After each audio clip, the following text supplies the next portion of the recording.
All right, we're on to this Q&A. Again, want to welcome to this Q&A. So a question came in earlier. The question was, does a person, i.e. a non-Jew, do they have the right to tell a person that a natural born Jew has a choice to be Jewish? All right, that is the question. In other words, can a non-Jew tell somebody that a Jew has a choice,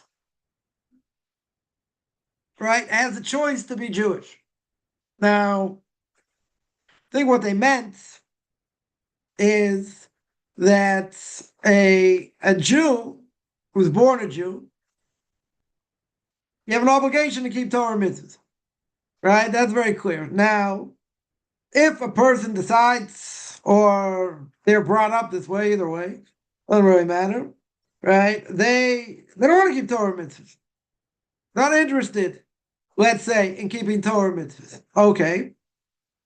Either they're not brought up with it, they're not interested, whatever, not I wouldn't say by knowledge, right? But they don't want to keep, right? So really, they don't have a choice, right? A Jew has an obligation to keep Torah mitzvahs. Period. Right? A Jew has an obligation. Now, a non-Jew, what could they say? What could they say over here? Can they say that a natural born Jew, i.e., from a Jewish mother, we'll make it simple, that Jew has the choice to be Jewish? Now, again, is that a true statement? He doesn't have a choice. I mean, if he's born a Jew, right? If he's born, I think, I'll tell you what they meant by the question. The question, again, if they're born a Jew, i.e., their mother is a Jew, then that's it. If they convert out, they get baptized, I don't know, they become a Muslim or who knows what, they're still Jewish, right? So I heard someone once say, if about baptism, what does that do? What does that do? If a person's Jewish, nothing. You get a little bit wet, like that's it, right? So the question is, okay, if they're born a Jew, now obviously they have to keep Torah mitzvahs. Now, do they have a choice if they want to keep Torah mitzvahs? They have a choice. That is a true statement. I mean, the reality is they have an obligation. There's no question. They have an obligation to keep Torah mitzvahs. Okay. Now, could they choose to not keep Torah mitzvahs? They could. Absolutely could choose. Absolutely could choose not to keep Torah mitzvahs. Right? So, does a non-Jew have the right to say that? Why not? What should be forbidden? Shouldn't be an issue. Yeah. I mean, technically speaking, you don't have that choice. A person's born a Jew, you got to keep Torah mitzvahs. Okay, so what if you weren't born that way? You weren't born into a religious family. Or let's say even if you were. Even if you were and it went sour, doesn't everyone have free choice? People say it's cult, you're brainwashed. Okay, maybe we are brainwashed. Very good. But even if that is true, we make a choice. The covenant is forever. It doesn't change regardless of what anyone says. Right? That covenant's forever. Okay. So if the covenant is forever, could a person say, I don't want to keep the covenant anymore? Could a person opt out? They could opt out. 100%. They have the choice if they want to keep Torah mitzvahs or not. Again, technically, they have to keep it. But could they choose not to? Absolutely. So if a Jew made that statement or a non-Jew made that statement, doesn't matter. Both true statements. They have a choice. They have a choice. They're obligated to keep it. No one disagrees. They're obligated to keep it. They can say, it doesn't speak to me, I'm not interested, I kept it for a while, I don't like it, whatever. But they have a choice. right? Essentially, they have a choice whether they're going to keep it or not. So that's a true statement, right? I mean, as we said before, you're obligated to keep it, so it's not really a choice if you're born Jewish. Okay. But even if a person's born Jewish, can they opt out? Yes. Is there a dropout rate? Yeah. Even by Orthodox Jews, maybe it's 10%, maybe it's a little bit less. I don't know exactly what the percentage is. Can it happen? People leave the fold? Yes. It can happen. For a lot of different reasons. That's not the point. But could a person, again, someone says, well, you brainwashed, you're stuck. I'm not stuck. I can leave anytime I want, be uncomfortable. Family-wise, it would be a problem. Immediate family. Be a lot of different issues, right? But could a person do it? Technically, they can do it. Nothing's holding anybody down, and saying, well, you have no choice, you have to keep it no matter what, and that's it. I mean, that is really the case, but can you opt out? You can opt out. 100% you can opt out. There are reasons why people would opt out, okay? Yeah, doesn't matter. But there are potentially a lot of different reasons. A lot of different reasons why. But could they? No one's stuck. They can opt out. They can break that covenant. Or, depending on how they're brought up, they can never start with the covenant. Okay? Right? So if a Jew or non-Jew asks the question, it really doesn't matter. Right? The answer is going to be the same. Right? There is an obligation to keep it. Very good. There's an absolute obligation. Absolute obligation. They choose not to. Okay. There's reward and punishment. Right? There is reward and punishment. Now, that being the case, you make the bed you lie in. You make a choice. Everybody makes a choice. But see, what some people don't want to hear is that there are repercussions for my choice. That people don't want to hear.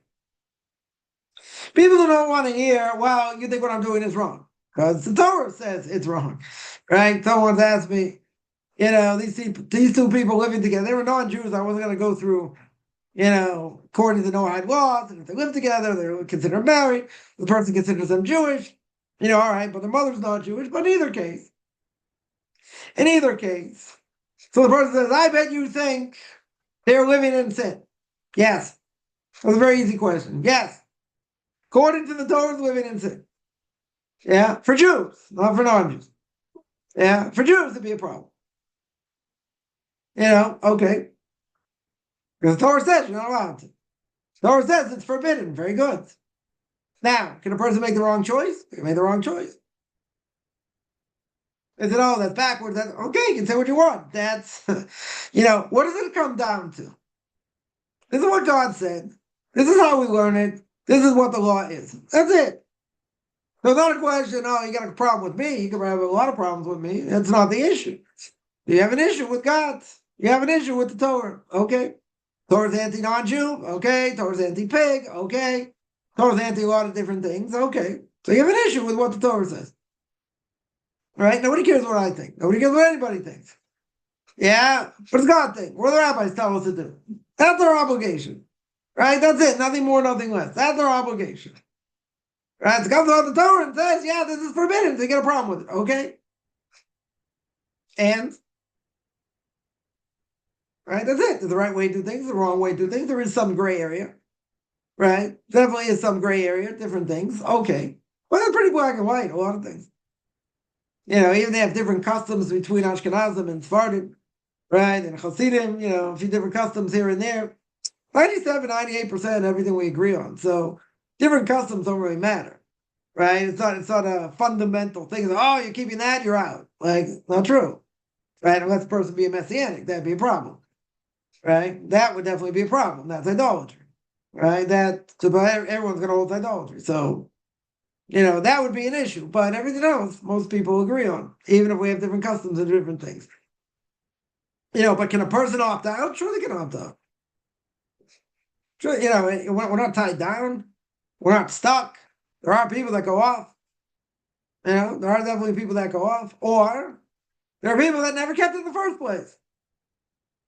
Yeah, you got 13.5 million Jews, don't know anything, don't know the alphabet. They weren't given a choice. They rejected it because they don't know anything about it. Right? So, in that sense, okay, are they going to reconnect or not? Okay. They have a choice. Everyone says they have a choice, but they're obligated. A Jew is obligated to keep it no matter what. Very good. They're obligated. Yeah, it's not like, wow, I feel like doing it. You're obligated. You're obligated to do it if you're a Jew. Very good. You don't want to. You're not interested, whatever reason.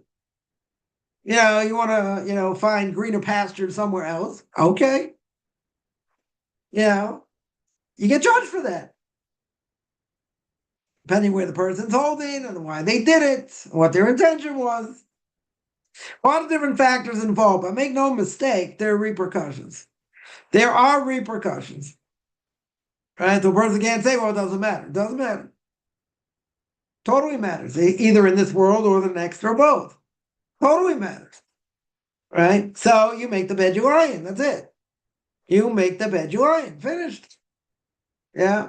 So the answer would be, does an non-Jew have the right to say that? Yes.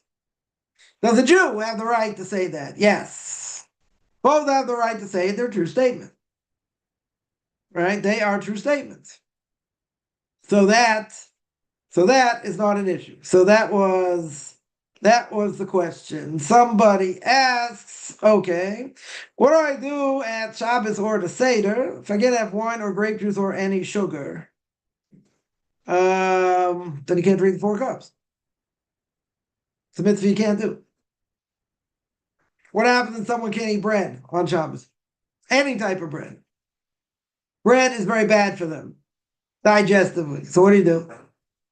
I know people that don't eat bread on Shabbos. They can't. Right? So what do? You make kiddush, let's say, over wine. Right? Then you make individual blessings over the food.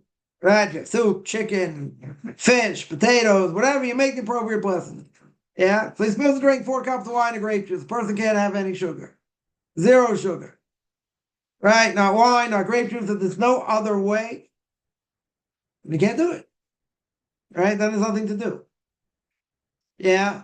So Shabbos is a little bit easier because you can make, you make kiddush, you don't make the blessing over wine, right? But you say, right?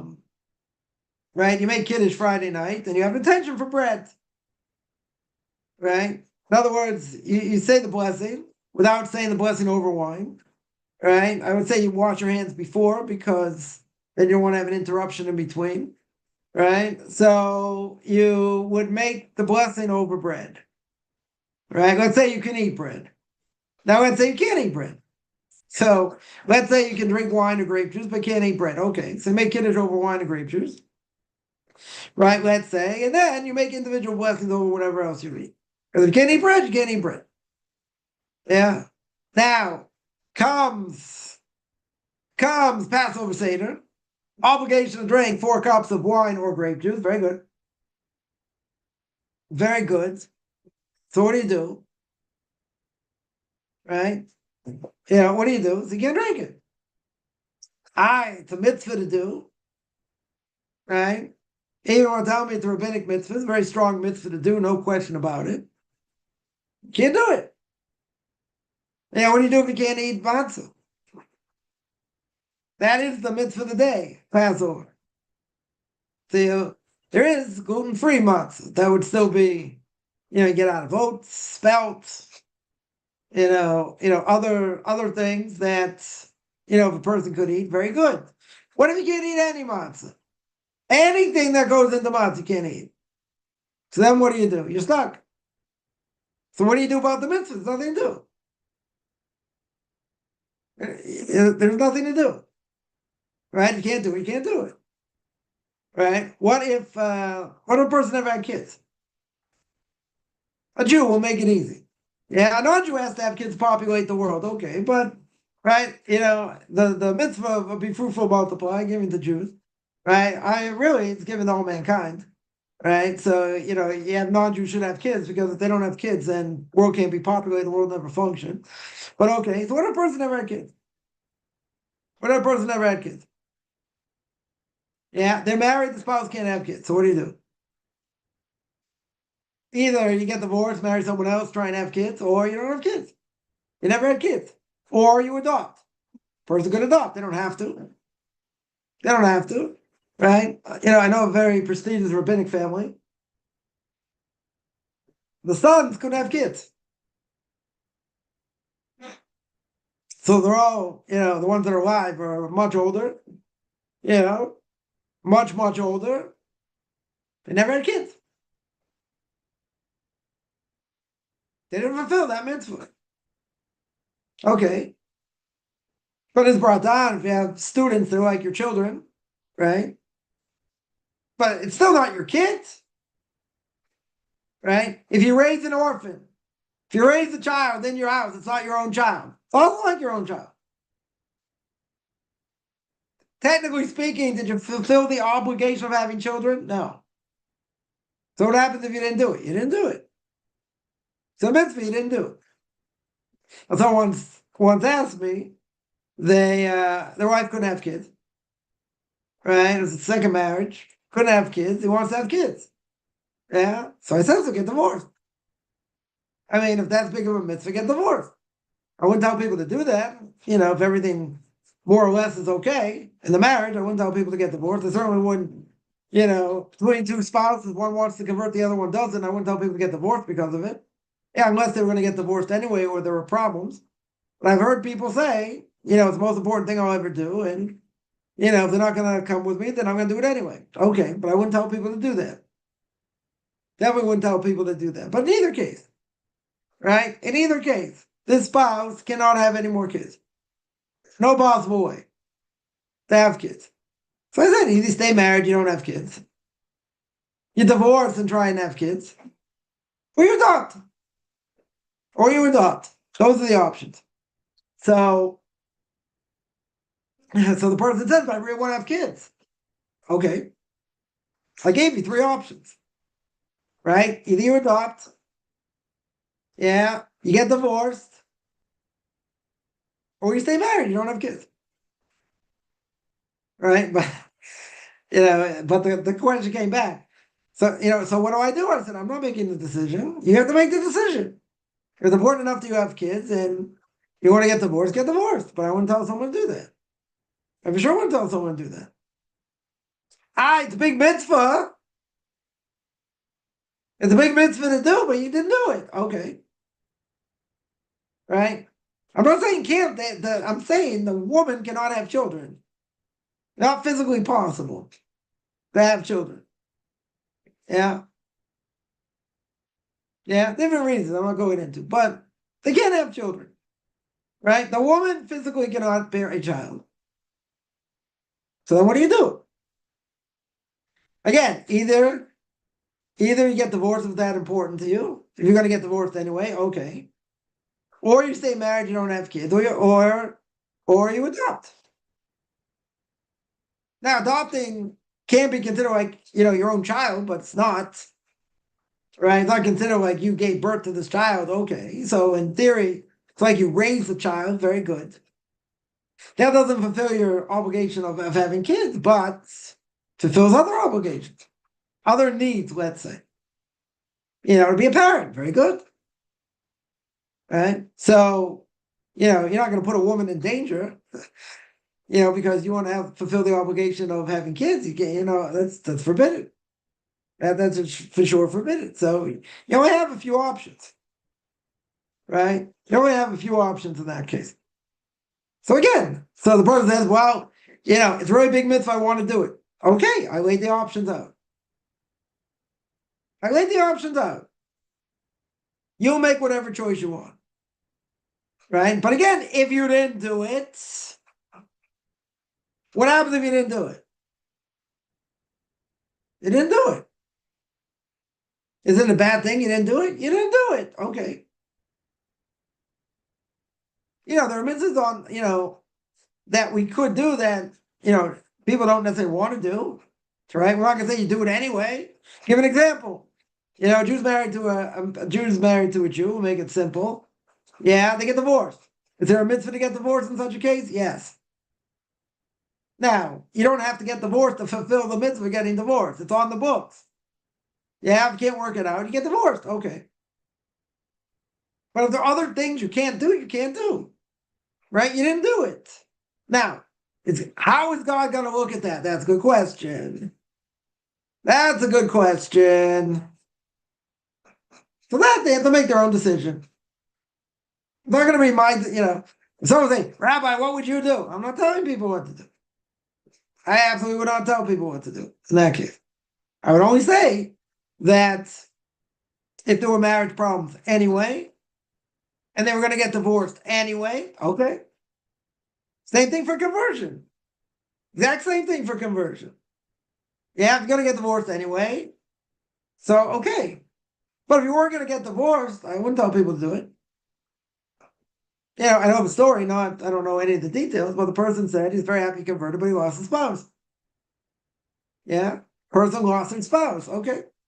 They're happy to be, they're Jewish, but it costs them. I understand for some people, it's like, it's like do or die, no pun intended. It's the most important thing they'll ever do. And if their spouse isn't on board, then they're going to do it anyway. Okay. I get it, but I wouldn't, I wouldn't have someone get divorced just only because of that. Now, the cases I know about, they were going to get divorced anyway. So that's a different issue. That's a very different issue. But to do it, I wouldn't tell people to do it. 100% I wouldn't tell people to do it. Someone asked, divorce is a mitzvah? If you're going to get divorced, it's one of the 613 commandments. Now, if you have a happy marriage, do you have to uphold that commandment? No. But it's on the books. It is a mitzvah to get divorced if you have to get divorced. And there are people that should be divorced. There's nothing to help the marriage. They should be divorced, so there's a mitzvah to get divorced. There's a mitzvah for a guy to give the woman a bill of divorce, what we call a get. He's got an obligation, if he's going to get divorced, to give his wife a bill of divorce. But it is a mitzvah to do. Right? No one's saying to do it just to do it for the sake of the mitzvah. Right? If you're never going to get divorced, there's no point to do it. Right? Just say, I'm going to fulfill the mitzvah of getting divorced. No. If you're going to get divorced, you get the mitzvah of getting divorced. It's a mitzvah, yeah. A lot of laws involved. The whole tractate of Talmud called Gittin has to do with divorce. Now, at the end of the Gemara, it says that when a Jew gets divorced, God sheds tears on the altar. He doesn't want to see people get divorced. Yeah, but even if you meet the right person, I don't really want to go into this, but even if you meet the right person, we call Basher, if you meet the other half of your soul, very good. Does that mean it's going to work out the way it should? No. You could mess it up, or they could mess it up. Doesn't matter. Right? It could get messed up in the process they get divorced. Is that what God wants? No. It's not what he wants. Could it happen? Sure it happens. It absolutely happens. I mean, it's not comparable to the secular world. Not even close. But yeah, it's on the rise. Even if you tell me it's 10%, still, that's still very high. But in the secular world, what's the divorce rate? It's over 50%. Right? Not only is it over 50%, most people, if they get divorced, they get remarried, they get divorced again. Right? So it's probably better not to get married, not to get divorced. Sorry, not to get married.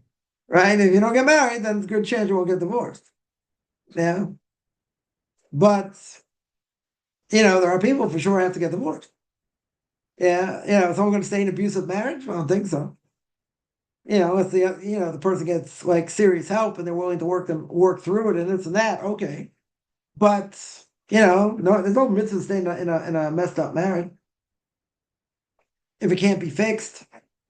I know a number of people got divorced. They should have got divorced. Absolutely should have got divorced. I mean, seriously messed up cases. Well, at least one of them for sure. Totally messed up case. But they definitely should have been divorced. No question. No question about it. So they get divorced. It's a mitzvah to get divorced. No one said we're advocating it. But if it's a situation where that's what's going to happen, then it's a mitzvah to do it. That's for sure. Right? That is for sure. We can't have any starches either. All right. So yeah. So back to the case of Shabbos. Yeah, so if those things you can't have, okay. So then you're limited what you can eat, then there are mitzvahs you won't be able to do. Right? If the body is what it is, and it's not going to change, it's never going to get any better, so then you can't do it. Now, that's not going to stop anyone from converting, right? That's not something that you'll say, oh, you can't eat matzah on Passover, you can't convert. No. Certain things there are ways around, right? But let's say you can't have bread either. So what do? You don't have bread on Shabbos. Okay. That's what you do. So you do according to what the protocol of the laws are to do. Right? Even though you can't, let's say you can't drink wine or grape juice or eat bread. Okay. So there are things you can't do.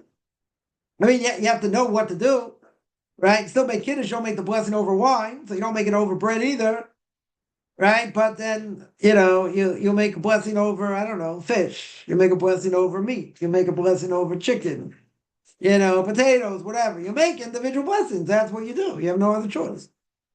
God's not going to penalize you and say, oh, see, you couldn't drink the 4 cups of wine, on Passover. You could not, eat the matzah. So, you're seriously punished. No, that's onus. It's beyond your control. Yeah. Even if you did it to your own system, that doesn't matter. This is what the system is. Yeah. Even if you did it, so what? You cannot eat now. These are things you cannot eat or drink. So that's it. So you can't do it. All right, it's big mitzvah for the day on Passover and Shabbos. Okay. So you have to know what to do in that circumstance, but that, otherwise, that's what you do. Things you can't do, you're not in control. Right? So it's not like, I can understand the person's going to feel bad, and how's God going to look at you? Under onus. It's beyond your control. Can't do it, you can't do it.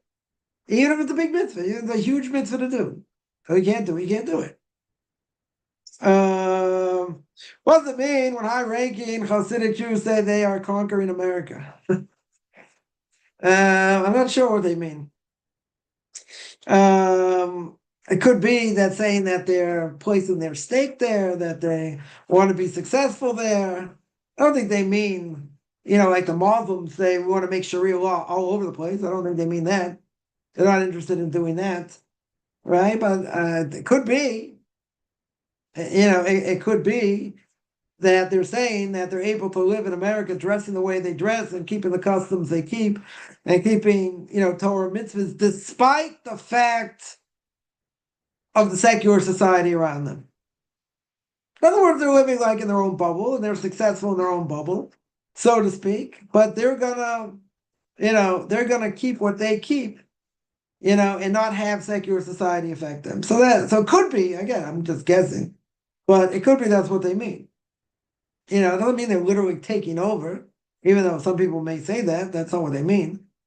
They're gonna, in some places where they went into secular, let's say secular non-Jewish neighborhoods and started buying up property and, different things because A, it was cheaper and B, it's closer to some of the other communities where they can't get into, so they live there. So, so the non-Jewish populace or maybe the secular Jewish populace, says they're invading. It's an invasion. They're coming to take us over, but that's not what they want. I mean, they're interested obviously in cheaper property and setting up, communities within striking distance of bigger communities, because again, it's going to be a lot cheaper to buy, to buy property. That makes sense. But they're not talking about physically conquering. Again, it could be, it's my guess. It could be what they mean is they're staying strong to their values, right? Even around the secular place where they are. In the secular country they live in, or neighborhood or whatever. That they're staying strong to their values.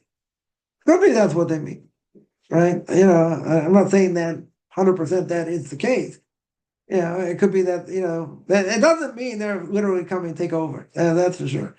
They're they're certainly not interested in that. They want to live their lives and be left alone. That's what they want. Yeah. It's what anybody wants, really. They don't want government or others, interfering in their lives. Giving them zoning problems and other things and a lot of there have been cases in certain places where the city hall, whatever, has been like so much against it. They don't want them coming in. They don't want all these people coming in, all these kids coming in. They don't want all these synagogues. They don't want them to change the place. Okay, right? I understand from their perspective to a point, but well, guess what? It's a free country. That's discrimination. If listen, if what they're saying It's a is free true, country if you choose to live in peace, not if you want to okay, conquer us. We will fight. okay, but that's not the issue.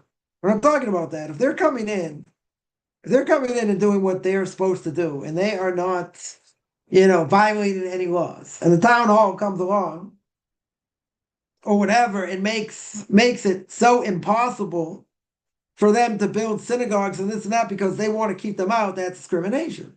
That's not conquering a place. That's going to a place and saying, we want to build synagogues here. We want to buy houses here. It's cheaper. How can they stop them? It's a free country. It's an absolute free country. How can they stop them? That's discrimination if they stop them. If they make laws impossible for them to hold by, and they don't do that with anybody else, that's a problem. That is a problem. So any Orthodox Jew is not looking, certainly in America, right? I would think. My guess is they're not looking to take over the country. That's not their issue, right? They want to live, be left alone, and be able to live and prosper like everybody else.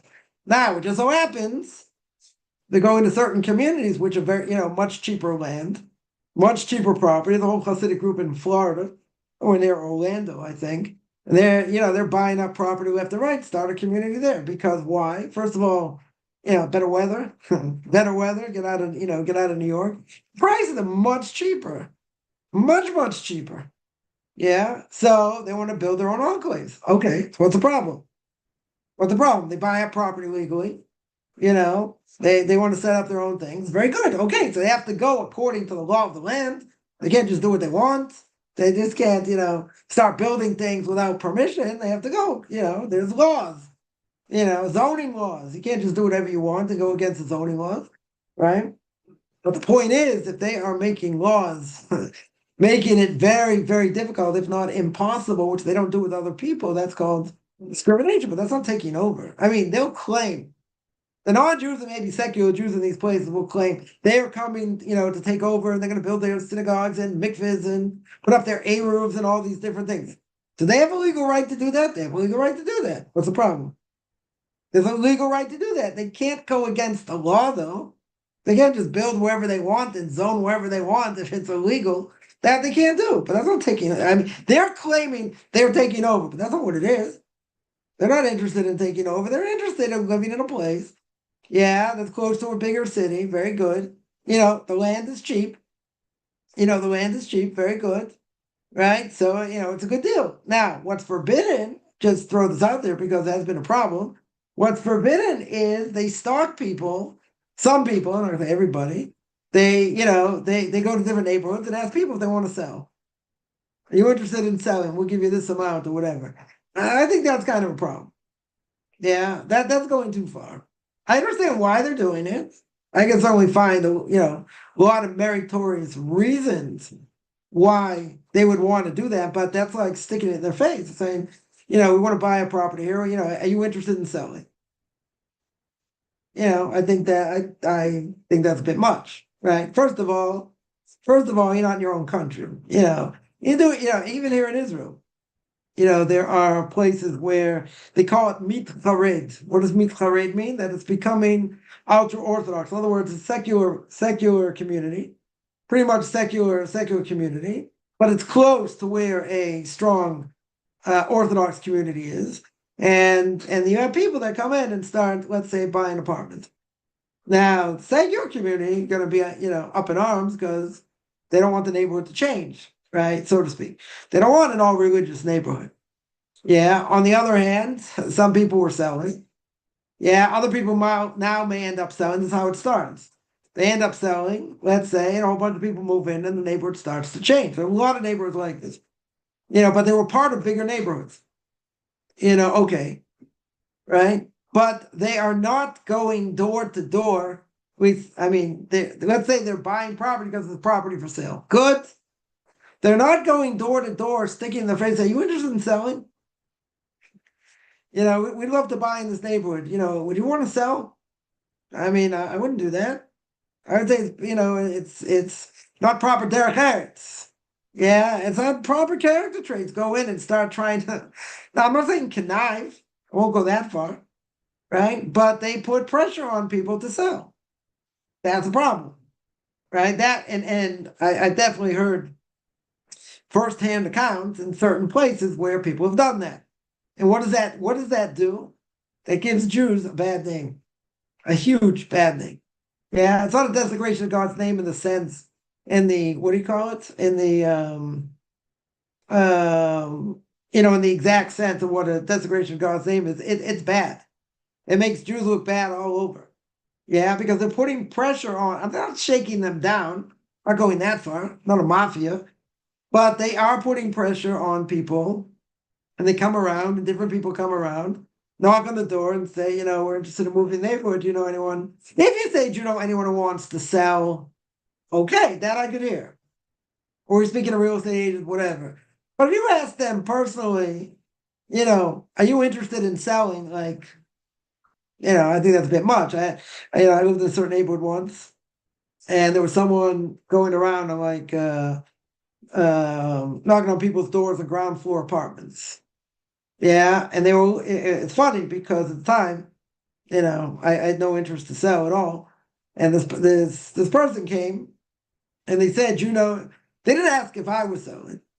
They asked, anyone in this area, like around this area, on the ground floor, on the ground floor that may be interested in selling their apartment. That's all they asked. So that's not a problem. They're not asking, do you want to sell? That's getting in someone's face. That I can understand. That I can understand the serious problem. Yeah. So I heard a podcast a while about partially that topic. There are other topics also, but that was one of the topics, and a number of people said it's a problem. Yeah, it's a big problem, right? So again, they're not coming because they say we want to put our values in, and we're taking over, right? The non-Jews and the secular Jews, that's the way they look at it. And then you're going to bring, all the synagogues, you're going to bring traffic, you're going to bring a lot of kids, you're going to bring this. We like our quiet, quaint neighborhood. So like, they don't want it, right? They don't want it. And not only don't they want it, they can make life very, very difficult in order that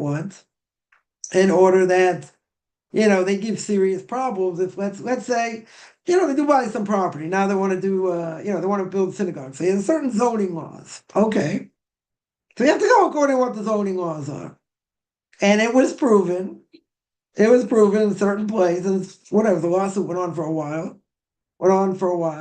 And they proved that these zoning laws that they were saying, that they had to do and jump through hoops and all that was only for them and not other people. So that is discriminatory. Or in everybody, that's discriminatory, and they lost. The other side lost, as they should. So if it's a free country, they have a right to do that. They have a right to build, they have a right to come, right? You don't like it, so move. Because I don't want to move, okay? Yeah, but if, 10 families come in, let's say, 10, 20 families come in and buy houses all around a certain area. And there are a few people there, they feel like they're surrounded. Okay. But they bought it legally. No one shook anyone down. There's no mafia over here. They say that makes us feel very uncomfortable. Okay. Now, what if a whole group of Hispanics did that? Or Asians, right? Or any other group? They can say the same thing. They'd absolutely say the same thing. Yeah, they want to live in their own neighborhood. Very good. So what's the problem? They themselves don't want to live there with them. Okay. But they can't stop them. They can't stop. They got money. They got money. They got credit. Very good. They put all the money down to buy 10 houses in a certain area. Very good. So now I got a few people there that they don't want to be there. Okay. But they did it legally. No problem. They didn't shake anyone down. It can be any ethnic group. So what gives someone else the right to say, you don't belong here, right? And we're going to protest, and we're going to do this, and we're going to make anti-zoning laws, and that's illegal. That 100% is illegal. They're not there to take over. They want to live in their own communities. Very good. So I see the problem. I 100% see the problem that people will say, but I've been living here for 10 years, been quiet, this, that. I like living here. I don't want these other people here. I don't want the mess. I'm not saying they're necessarily, racist. They could be racist. Well, they say, listen, we like the quiet, we like the dynamics, or the demographics, let's say better. They like the demographics, they like all these things. Okay. So you're going to change those demographics. Right. The demographics will change over time. Okay. I don't like that. Okay. They have one or two choices. Either learn to live with it or you move. Right? Like I think that's not fair. Why is it not fair? It's free enterprise. Now what America's founded on? It's free enterprise. Anyone can come and buy and build and do whatever they want as long as it's legal. Yeah, now if someone wants to make your life more difficult, yeah, and make you jump through hoops where you don't have to or where it's illegal, that's a problem. That's a problem. And again, a certain community, they made life miserable. Miserable for Orthodox Jews. They didn't want them coming. They didn't want, they didn't want all these kids. They wanted it more quiet. They wanted all kinds of things. But what's the bottom line? What's the bottom line? They didn't want them. They totally didn't want them for a lot of different reasons. Yeah? For a lot of different reasons. Now, is that legal? What they did? No. If what they did is illegal, they have the right to do that. They're coming in to take over? No, they want cheaper property. Makes perfect sense. You go to a lot of other Orthodox communities, properties start $500,000 or more. Or more. In some places, like $1 million. Yeah, who can afford $1 million? Some people could. Okay. But you go further out, the prices go down. So it's dollars and cents. It's not about we're coming over, we're coming in, we're gonna put all our values in, and you can go to hell. That's not what they're doing. It's practical dollars and cents.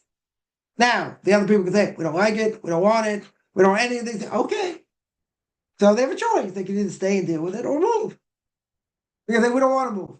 Okay, so then what do? You have a lot of people want to buy. People live in Brooklyn. $1 million houses. At least $1.5 million, $2 million houses, whatever. They can't afford it. So they're going to go to places they can afford. So what if it's on the outskirts of a neighborhood? Let's say outside of Lakewood, New Jersey. Let's say Jackson, right? It's outside of Lakewood, New Jersey. People buy, Tom's River, whatever. People buying up property there because it's much cheaper. Much, much cheaper.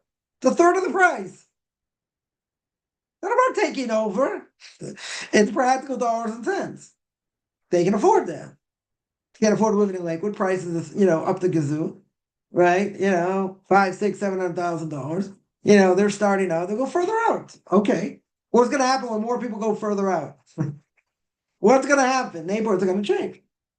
That is what's going to happen. But again, if they're sticking it in their face and saying, "Listen, we want to come. Do you want to sell?" That's too much.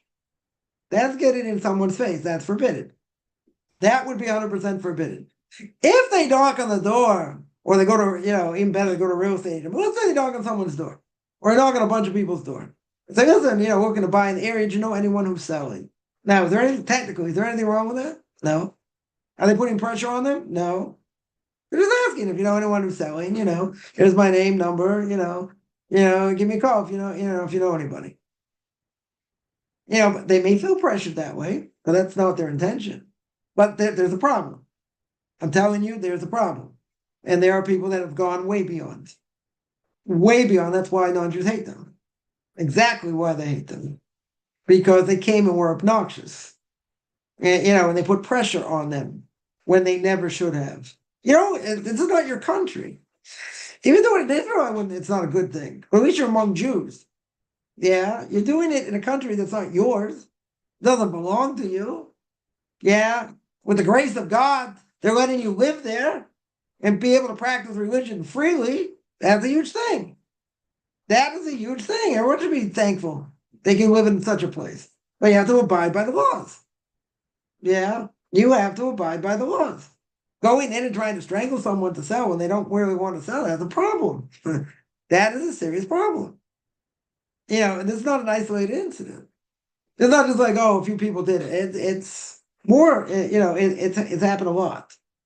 And what does that do? It rubs people the wrong way, as it should. I understand if I was a non-Jew, I was living there, I'd also be offended. I want to be offended. I don't want the noise. I don't want this. I don't want that. Like, you're coming to me, I should sell. Why should I sell? So I'll give you a lot of money. So what? My kids grew up here. They're still here. Whatever. Why would I want to move? Right? They come and put pressure. That's forbidden. Right? That even if they give money, I'll put it in perspective. Even if they give over money, yeah, it's a Torah prohibition. One of the 10 Commandments: don't covet. Don't covet also means if you pressure someone to sell anything, any object, a house, let's say, I don't know, it doesn't have to be a house, it could be anything.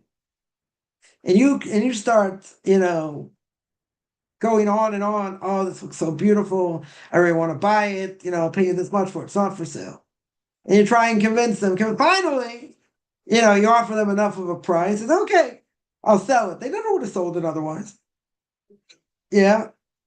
So even if you have a document, even if you have a bill of sale, you give over the money and it's legally yours. You transgress the Torah prohibition of coveting, even if it's a legal document. Because you pressured someone to sell something they did not want to sell. I'm not saying you forced them, right? Forcing them is also a problem. But it's also a good bill of sale because they sold it, even if you force them. Because if they come in the rabbinical court and they say, I sold it under duress, they said, is this your signature? They said, yes. This is a legal document. Yes, it is. But they pressured me. Okay. So they can ask the other side, did you pressure them? Yes. Even if you admit it, yeah, you signed a legal document. If you sign, again, I'm not saying you should do it. I'm not saying you should do it, but in such a case, if a legal document was signed, even if the person was under duress, guess what? It's a legal document. A legal document. Yeah. The whole case, the Gemara, the Gemara goes through it, whatever. It's a very well-known case. Very, very well-known case. But it's whatever. It's a lot of material in that one topic. Because the person could, say, if I could get it back, I'll get it back. I didn't have intention to sell, right? So if you didn't have intention to sell, so maybe it's good. Maybe you're selling under duress, that's good enough. When you're strong enough, you come back and take the property. Okay, that doesn't work. Because we have a fundamental principle. If he had intention to sell, which he did, even though he was under duress and he was under pressure, he sold. Right? He sold it. Yeah. A person, let's say it's going into foreclosure. Yeah. So someone offers them a price. They don't want to sell for that. But they'll take what they can get, pay off most of the mortgage or whatever, and they sell it. And now they come back 2 years later, much financially stronger, and say, okay, I want my property back. They're going to laugh at them. What do you mean? I bought it for, pennies on the dollar. You sold it.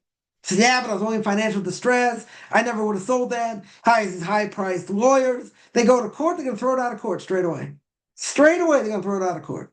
Why? You sold it. I don't care what your intention was. You sold it because you're under duress. Big deal. What do people sell because of foreclosure or the bank sell? It doesn't matter. Let's say you did a short sale with the bank. Yeah, you make a short sale. So make a deal with the bank. Yeah, you sell it, undervalued. The bank's happy to get at least some money. And that's it. But then what happens? What happens? You come back a year later, half a year later, say, oh, I got the money, pay it back. The owner's going to say, go fly a kite. And he's going to probably say more than that. It's like, get out of my get out of my property. It's my property. I bought it for pennies on the dollar. But I sold them the rest. Don't you understand? I was in financial trouble and I had no choice. Yeah, you sold it. I have a legal document here. I have a deed. It belongs to me. It's in my name. Go below. Like, that's it. Finish. You got no claim. You got no claim whatsoever. Right? But what's the novelty here? The novelty is, according to this case, you sold it totally under duress. Even if you add intention and said, I wouldn't sell it otherwise. But since I'm in the situation, I have to sell it, whatever. But if I can get it back, I'll get it back. Yeah, and they make that claim in court later. Weeks later, months later, doesn't matter. They come back to court and they say, I sold under duress, I never wanted to. They put pressure, they did this, they did that, they did the other thing. Yeah, and what's the court going to say? Is this your signature? Joe, is this your signature? You say yes. So you sold it. You sold it. You don't understand, what I was going through. It doesn't say anywhere in the document anything, right? It doesn't show the duress. And even if it would, not being cruel here, but even if it would, you sold the property. That's it. You sold it. You cannot get it back. If the guy wants to sell it back, okay, but You sold it. It's a legal deal, right? But there's a whole major factor over here of what his intention was. We don't care what his intention was. Yeah, I mean, we do because at the end of the day, what was his intention? Sell it. Why did he sell it? He was under duress. Okay. Would he have sold it if he wasn't under duress? No. He never would have sold it. Did he feel he had a choice? No. So you take all those feelings, all those pent up feelings, yeah, and that goes into the document. But you know what? The judge looking at the document doesn't see any of that. He's not going to care. He 100% is not going to give a rat's tail, for nothing. You sold it, right? That's the novelty here. It's a huge, I mean, it's a huge discussion on this topic. Why in the world is the sale good? The sale should never be good. But you know why the sale is good? Because you sold it. You sold it, you signed on it. It's a legal document. No matter what the duress was. And even if you're jumping up and down in your mind and saying, I'm going to get it back. And when I'm stronger, I'm going to do this, that, and the other thing. Very good. So what? Words in my mind and words in my heart don't do anything. They don't do anything. Right? So the short, long answer is, yeah, if you're doing it in a legal way, right? It's legal. Right? But their intention to take over is not their intention. If it would be, let's say, entertain the other side. If it would be, that's a problem. That is a serious problem. And the main problem is not just like downtrodden other people. That's a serious enough problem as it is. But you're a guest in a country, in a free country, the greatest free country in the world. You are a guest in that country. You abide by the laws. That's what you're supposed to do. You're a guest. You don't own the place. You're a guest. So you do according to what the law says. Right? That's the bigger problem. To me, that's the bigger problem. Because as a Jew, if you're not in Israel, you're a guest wherever you are. For better or for worse. Countries could be better, could be worse. Yeah, but you're 100% as a guest. You come in like, you're I don't know. You come in like a bat out of hell and you think, this belongs to me, and I own the place. No, you don't own the place. No, you have to hold by the laws. Right? You have to do things in a legal way. Okay. Right? So, if that's the case, good. But if you're doing things otherwise, that's a problem. That's a very serious problem. And it is a problem. Right? And today, in certain places, it's a problem. They put undue pressure on people. I don't think they shook people down. They made people feel very uncomfortable. Extremely uncomfortable. Yeah. Now, if you're a guest in a country, you're making, quote unquote, the natives feel comfortable. That's a problem. Uncomfortable. That's a serious problem. Serious problem. And, is it any wonder in certain places that the non-Jews and secular Jews around these communities hate them? Yes. Yes. A terrible thing. 100% is a terrible thing. But, as we always say, we do the worst things to ourselves. There are ways to do things in a better way. In a better way. You do not want to give ammunition to secular Jews or non-Jews against Judaism. This, just like, and I'm not getting into politics, just like what happened a couple of days ago, where, you have some people rioted against the police and this and that, made everybody look bad. Everybody look bad. That's what Orthodox Jews do. That's what the Torah teaches them to do. No, it's a few people. I mean, this wasn't a small group of people. We won't allow that in America. I understood, but I'm saying it's forbidden any place. Jews are going to sit there and topple police cars? Seriously? Orthodox Jews? They're going to light things on fire that's illegal to do? It's forbidden. It's forbidden in Israel. It's forbidden anywhere to do. It's a desecration of God's name at the highest level. The highest level. You want to protest? You're allowed to protest. Peaceful protest? No problem. You're going to sit there destroying property and doing that? That's a problem. That's inexcusable. That's inexcusable. Yeah. So you shouldn't, you do it in Israel, it's, if you did it anywhere, it's bad. Right? If you do it outside of Israel, it's a lot worse. Definitely a lot worse. Do it in Israel, it's also bad. Right? Also looks bad. It makes every Orthodox Jew look bad. 100%. And yeah, they should, anyone who did any of these things, they catch them, put them in jail. Care the Orthodox Jews, put them in jail. He deserved to be in jail. 100%. 100%. All right, let me see other questions here. 1 second. Divorce is a mitzvah, yeah. Someone asked, can we make kiddush on a tasty croissant? You could. You can make kiddush as long as you can't make it on wine or grape juice, let's say Friday night, or on Shabbos day, you can make on scotch or whiskey or something like that. You don't need necessarily wine or grape juice. Wine and grape juice you would need, let's say, Friday night, but okay. So in this case, could you make kiddush technically on a croissant? You could. 100%. 100%. You shouldn't make it if you're not going to make it on bread. If you're not going to make it on bread per se, you should make it on mazonos. You should make it on cake. Something that is made up of the 5 grains, wheat, barley, spelt, rye, or oats, if you can eat it. So that would be preferable. That for sure would be that for sure would be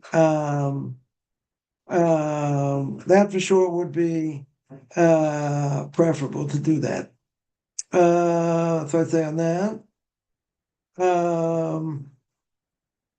1 second, this many of Shabbos only to learn.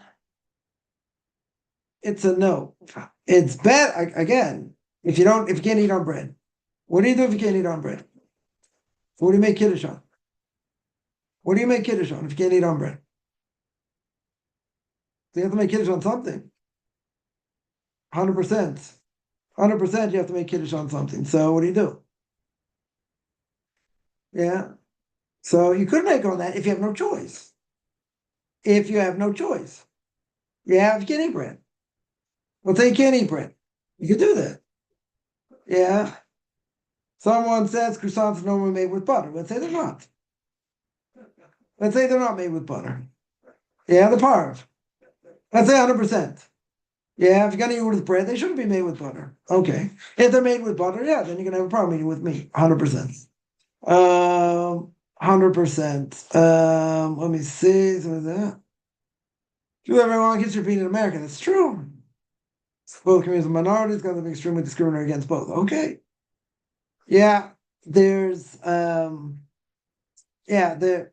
again, the problem is the problem is that we're a minority, there's no question.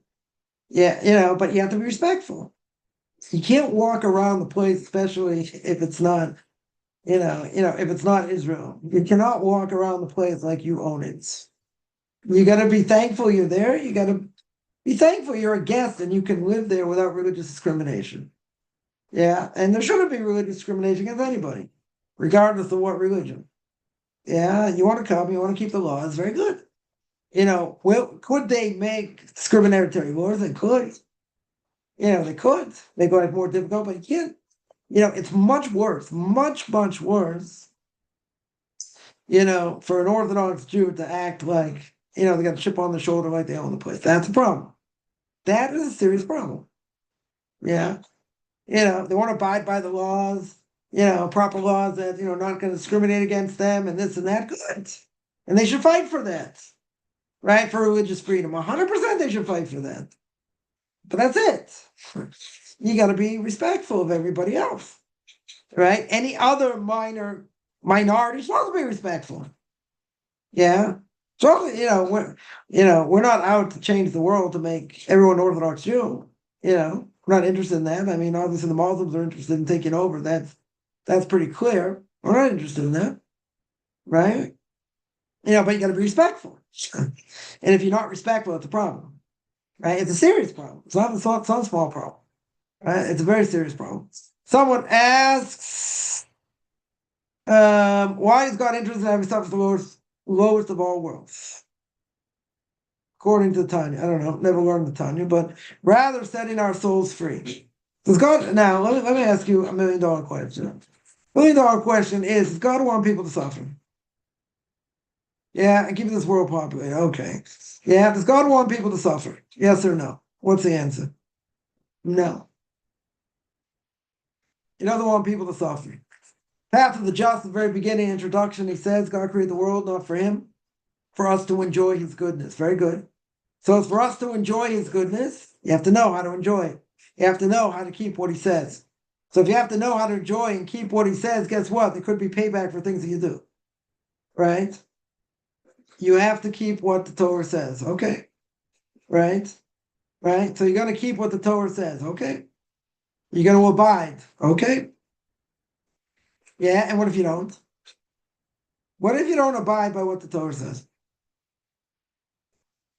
So you're making an assumption, a bad assumption, and that is all God wants is Jews to suffer. That's not what the Torah says. Now, there are a lot of curses in the Torah, yes. The end of the book of Leviticus, the end of the book of Deuteronomy. Tremendous amount of curses. Very true. Why have those curses, God forbid, why have they all come to fruition throughout the millennium? Why have Jews suffered more than anybody else? Exponentially. Yeah, no offense to the Indians, no offense to the blacks, we suffered more than anybody else. Yeah, I'm not saying no one else has suffered. Yeah. Now, is the Torah all about suffering? See, tell me there are a lot of verses talk about curses for the Jewish people. Very good. Why are there curses? Why are there those curses set up? They're set up because Jews didn't do what they're supposed to do. So there's payback. There could be serious payback. Women, the Torah says, book of Deuteronomy, there'll be a time in history, obviously it's prophecy, there'll be a time in history that women will eat their children because of starvation. When did that happen? Time of the Second Temple. Isn't that horrific? It's horrific. And all kinds of other pogroms and Holocausts. It's horrific. Why are there pogroms and Holocausts? Why is there suffering in general? What's the simple answer? Sin. That's the answer. Now, the funny things we don't understand. We're not in God's mind. We don't know why. Sometimes it's more severe and less severe and all that. We can guess. Doesn't mean we're going to be right. Because at the end of the day, it's a decree from God. Okay. Right? Jews are not made just to suffer. Right? If you read the 5 books, Genesis, Exodus, Leviticus, Deuteronomy, Numbers. So you tell me, yeah, there are a lot of verses there about curses. True. There are verses about don't do this and don't do that, and don't do the other thing. Very good. And talk sometimes some of the verses about punishments. Okay. So you want to tell me the entire Torah is all about suffering and punishment? It's part of it. 100% is part of it. Because if you want to be close to the king, and we are close to the king, closest more than anybody else, we're going to suffer more than anyone else. Yeah, that's just the way it works. God chose us, we chose him for better or for worse. So guess what? The stakes are much harder for Jews, much higher. So if the stakes are much higher and we don't do what we're supposed to do, can't the payback be absolutely severe? So someone will say, it doesn't have to be that severe. Okay, but you're not God, right? You're not even second guessing God. You're not even an ant compared to God, right? You're not even the crust in my toenails compared to God, all right? So at the end of the day, you don't have a clue how God runs the world. Nobody does. Not even Moshe Rabbeinu got to the 48th level of understanding, right? So Moshe Rabbeinu didn't understand. We're never going to understand. But is the whole point of the Torah to suffer? That's not the whole point. So it's not the whole point. You say it's a good part of it. Okay. But there are plenty of other things to do. Keeping Shabbos about suffering. Keeping festivals about suffering. Keeping mitzvahs between man and God about suffering. It's not about suffering. It's about man's humanity to man. Oh, you don't do it? You don't want to keep it? You want to do other things? It's going to be serious payback. There will be serious payback. There are repercussions. Okay. And the reason it's more severe for us because we're closer to the king. More than anybody else, for better or for worse. So therefore, the repercussions for what we do is greater than anyone else. God hates idolatry, and immorality. Look at all the, idolatrous nations of the world. Yeah. Okay. And some of them have suffered in many ways. Good. Not compared to us. Not even close. God will deal with them. Right? We don't have to worry. We have nothing to worry about in that sense. Okay. But he's not creating man to suffer, right? It's a Christian idea. Bad Christian idea. Right? We're not in this world to suffer. We're in this world to enjoy God's goodness. Now, sometimes it's hard. Sometimes we do have difficulty. Okay. We're not in this world to suffer. God's not making man to suffer. That's not what he wants. If you go against what he says, there'll be payback. Yeah, there could be serious payback. Okay, right? But to say we're in this world to suffer, no. We will suffer. We don't do what we're supposed to do. Okay, that I hear. Right? That I hear. But you have to be in this world, right, in order to get to the next world. That's just the way it works. You have to be in this world, and you have to go through whatever you go through in this world. That is what you have to do, right? There's no free lunch. You don't get a portion of the world to come unless you've been in this world. Some will suffer more, some will suffer less. But again, what's 99% of the suffering a person goes through? Why do they suffer in general? You know why they suffer? Because they make mistakes. The 1% is because, okay, this is what your soul has to go through in reincarnation. 99% is because of our actions. And the closer you are to the king, you get burned. And that's why. But the whole Torah is all about suffering? No. Part of it is. Part of it is reward and punishment. Sure, it's a big part. Yeah. It's a significant part. Very good. 100%. Yeah. But God wants us literally to suffer every day of our life? I don't think that's what he wants. It's not, there will be suffering if we don't do what he says. Good. Yeah. And the closer you are to the king, the worse it is. Good. Was that the whole point of life? Just to suffer? No.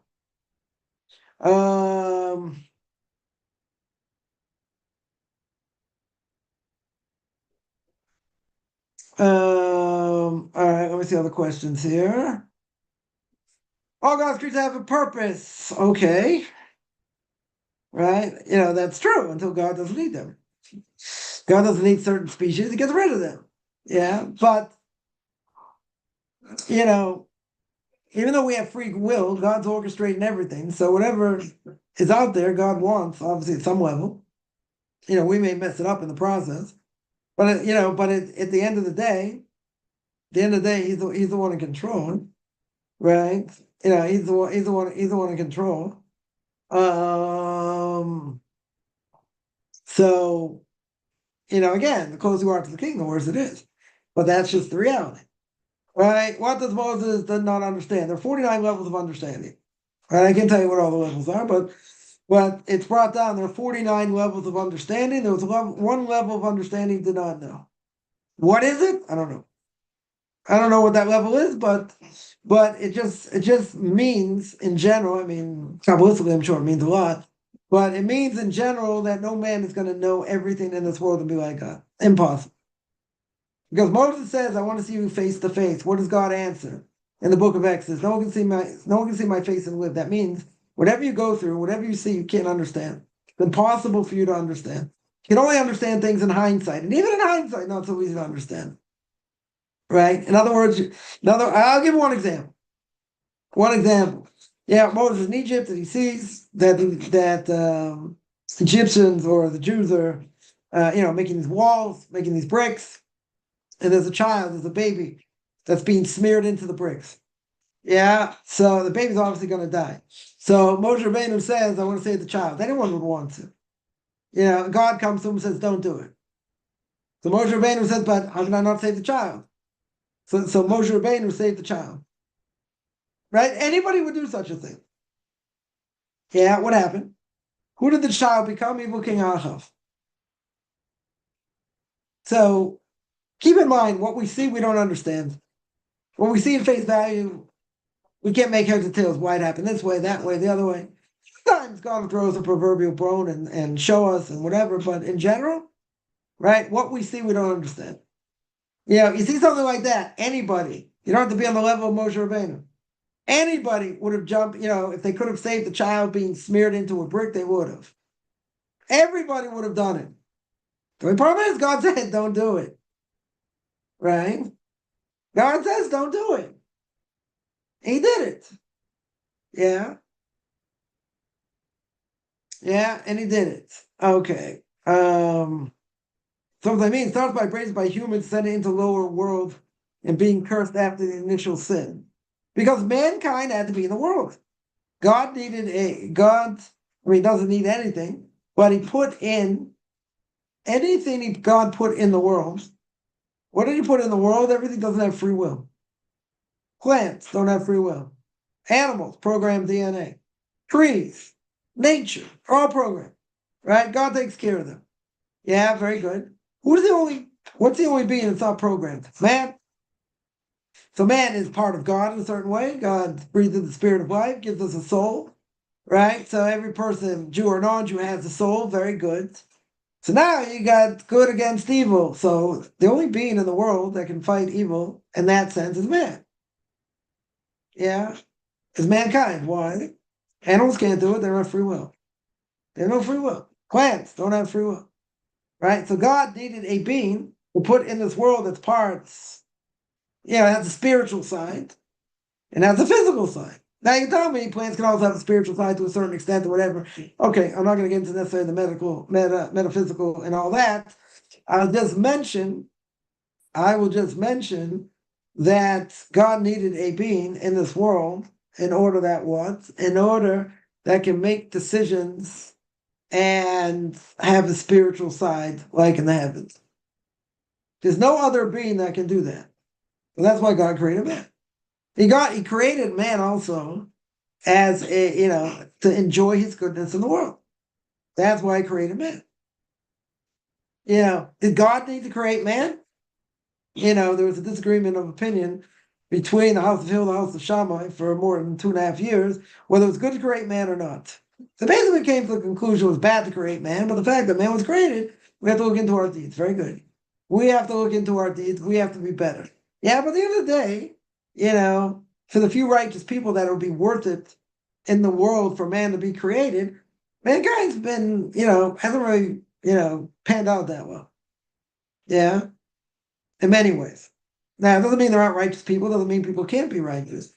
Yeah, but, you see that a lot of people die seemingly senselessly.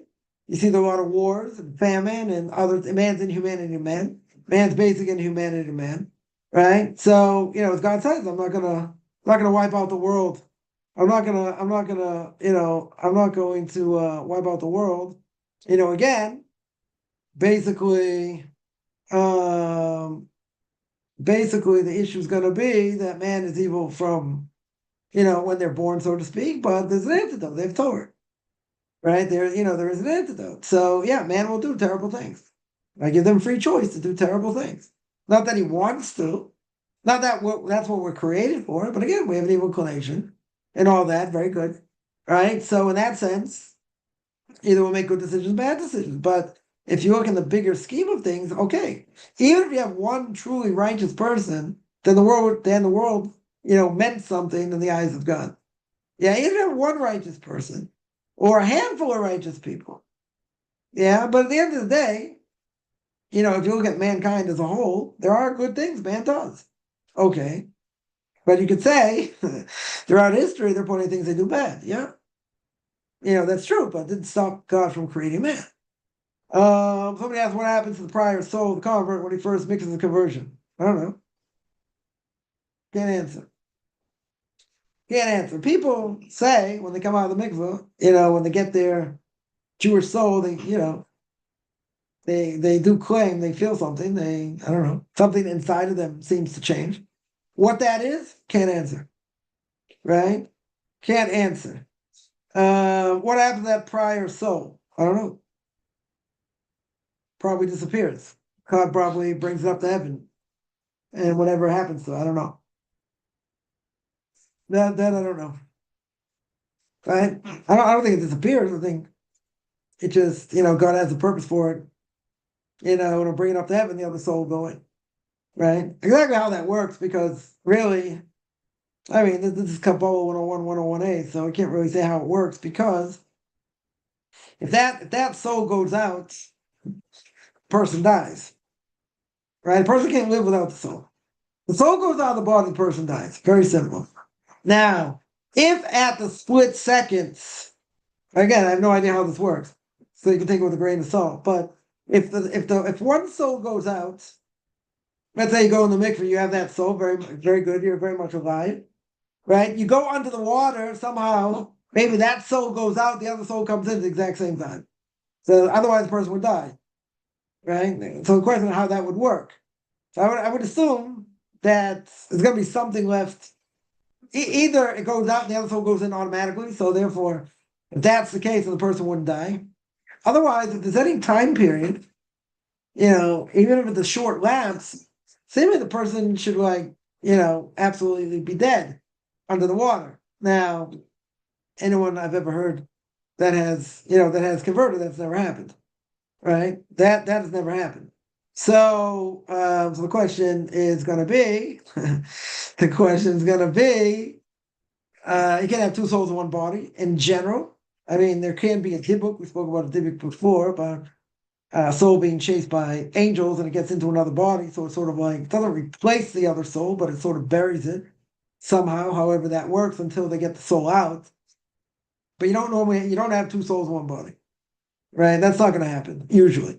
There's a case of a dibuk of a soul who hasn't got its, true judgment and it's, running for its life against these destructive angels and whatever, right? So that'll go into that. The only place it can find salvage is in the body because the other destructing angels cannot do anything to the soul once it's in a body. Yeah, so then you got to get great rabbis and whatever in order to get that soul out somehow, right? But normally you can't have two souls in a body, right? In the case of a dibuk, you have it. What happens to the other soul? It doesn't go anywhere. It's kind of stuck there, I guess, right? It gets taken over, but it doesn't disappear, right? So in this case, where does the soul go? No idea, unless God can take the soul that that split second, take it back up to heaven, right, and do whatever he wants with that soul. Okay, but you're not living with two souls. That seems impossible, right? So you wouldn't be living with two souls. So where does the soul exactly go? I can't tell you. Maybe it goes to the soul world. Maybe God brings it back, reincarnated soul for something else. I don't know. Right? I don't know where it goes. But nobody has two souls. Right? The only case a person would ever have a second soul, that's against their will. That's where the soul can't go anywhere, and the case of a dibuk. That's the case of a dibuk, where the soul is being chased by these other angels or whatever, these destructive angels, and therefore it goes into a body. Right? But usually person is not going to live with two souls. So one soul is going to have to leave, right? And that's what they normally do is they get these kabbalists, whatever, to get that dibuk, that soul out of the body, so the other soul can go back to doing what it was doing. Someone asked, "What do you mean you have a soul? We are the soul. The body is just a vessel." Very good. Yeah. So what happens? So then tell me what it means that you get a new soul. You get a Jewish soul. So what happened to the other soul? That's what they're asking. What happened to the other soul? It's a different soul, right? Seemingly, it's not the same soul, right? Again, how this works is all Kabbalah, I'm sure, right? So what happened to the other soul? That's what they're asking, right? Well, you don't have two souls? So if you get a new soul, what happened to the other soul? That's the question. That exactly is the question. Where did the other soul go? You can say, I am the soul. Okay. Now what happened when you got a new soul? So what happened to your old soul? Where'd your old soul go? That's the question. Yeah, that's the question. You can't have two souls. No one's going to have two souls in general, right? That's not going to happen unless it's the case of a dibuk, as far as I know.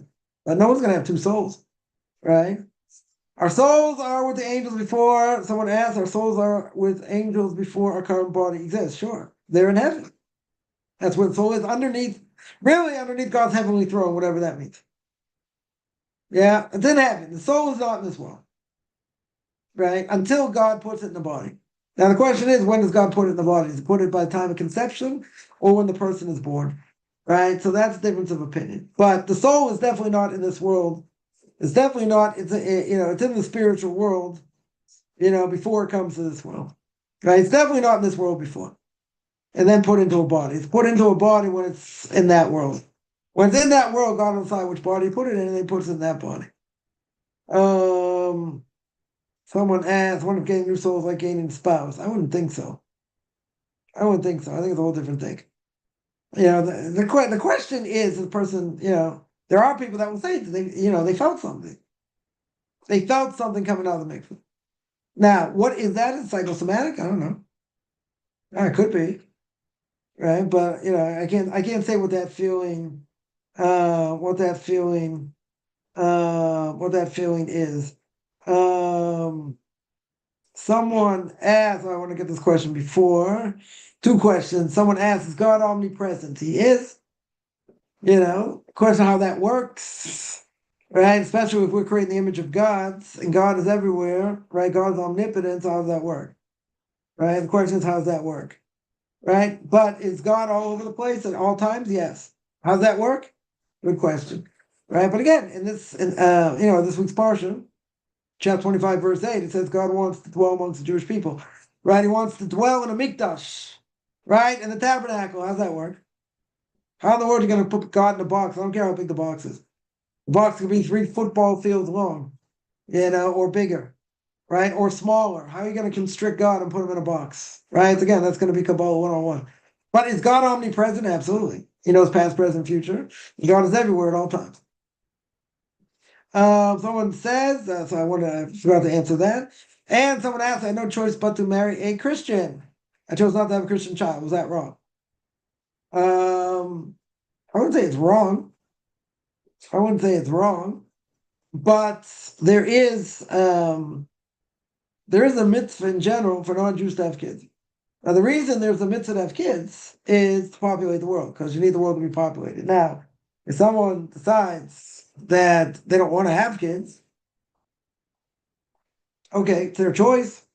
Here you get a good excuse because you didn't want to have idol worshiping kids. I get it. We gotta get punished for that? I don't think so. I definitely don't think so. But there is a mitzvah for non-Jews to have kids in general because you need the world to be populated. Okay, so you didn't do it, but that could be a good enough reason. Why not to? I had a woman, whatever, a number of years ago, woman probably in her 60s, said she never wanted to have kids. Like, is that bad? So I said, okay, it's something you never did, whatever. But I said for a woman, forget about, idolatry and all that. For a woman not to want to have a child is strange. It goes against her nature in general. So you can say maybe she has a male soul, so doesn't want to have kids. Okay, I don't know. But I would say in general, it's not for a woman not to want to have a natural child, that's not normal, according to nature. Right? Now, people say natures have changed, and who knows who we are today, whatever, it doesn't matter. Right? The nature of a woman, right? It's only a male and male, female, right? Nature of a woman to want to have a child. Say that's sexist, whatever. A woman wants to have a natural child. That's that's the nature of a woman. Yeah. So this woman asked me, is that normal? I never want to have kids. I said no. No. According to nature, it's not normal. Right? According to nature. The soul also knows past, present, and future. Okay, but it's never going to know that in this world. Once the soul's in the body, it's never going to remember anything it did. Right? Again, according to what I know, in Kabbalah, that should never be the case. Soul will never know what it's doing here. Right? You go into deep hypnosis and regression and all that. Some people say it's not a contradiction. I don't understand why it isn't. But my only answer is, and I don't think it's the right answer, but my answer would be if the person would be awake, then you would never know what you're doing here. The soul would never know while the person's awake. Could be under deep hypnosis when the soul's not awake, or the person's not awake, then maybe you can get the past lives. But otherwise, according to Kabbalah, that should not be the case. All right, there are a few questions here. 1 second. Is the soul and spirit the same? I would think so. I mean, the soul's made up of a bunch of different parts. So the spirit could be one part of it. I mean, there are 5 different parts of the soul. 5 different parts of the soul. I would say, are they exactly the same? I don't know. I don't know if they're exactly the same. Could be different parts. Definitely could be different parts. So what that means, the soul could come back and reincarnate in a body, right? That, and if a person gets up at resurrection of the dead, that's exactly what's supposed to happen. Is that the soul will come back in some sort of different type of body, which we don't know what it is. It could be a physical body, even though the Rambam says it should be a physical body. Others say it's going to be a spiritual type of body, but my Rabbi said I've never met anyone been in that world and come back, so we don't, it's a different type of body. So when I pressed him on, he said it's a different type of body. I was about to ask him a third time, said, don't ask me again. That's it. It's a different type of body. No one understands what it is. That's it. Right? So is it a physical body? Is it a spiritual body? I don't know. Nobody knows. Nobody knows. When I imagine you marry a former soul. Maybe, I don't know. I don't think that works because you're only half a soul, right? So you're not marrying yourself. You're marrying another part that becomes part of your, that makes you part of the soul altogether. In other words, to be a whole soul, you're only half a soul. So you have to find your other half, right? Your other half of the soul that makes you complete. And even as we said before, even if you marry the right person, let's say, what can happen is you can blow it, and even though that soul married the right person, you still blew it. Yeah, even if you married the right person, right? Even if you married the right person. Someone take our first breath. Not necessarily. The soul could be in the body at the time of conception. Yeah, so it could be there already. Or it could be, you're right, it could be the first breath, 100%, right? Right when the baby's born, you can get the soul then. Right? The difference of opinion. Difference of opinion when the soul comes in, right? But you're 100% right that the soul will come in, certainly when the person's born, because otherwise the person won't be able to live, right? The person won't be able to breathe. So the only question is the soul already there before? The soul could already be there before. Yeah. Yeah, it could already be there before. And most likely that is the case because what happens if the person has a miscarriage? So there was a soul there, seemingly, and then it wasn't supposed to be brought to this world. So that could be somewhat of a proof that the soul was there before, but not necessarily. Not necessarily. Yeah, any other questions? All right, I'm gonna stop here. I do this every Tuesday and Thursday, 10 o'clock Eastern time, 5 o'clock Israel time. Anyone has any questions? Find me on Facebook at Michael Kaufman, Beyond Orthodox Conversion Judaism, OrthodoxConversion.com, Beyond Orthodox Conversion Judaism on YouTube. There I got videos of Q&As, ethics of my father's book of Leviticus. You want to send me an email, RabbiChaimKaufman@gmail.com, RBBICHIMCOFFMAN@gmail.com. Wish you have a good day, middle of the day, end of the day, and everyone.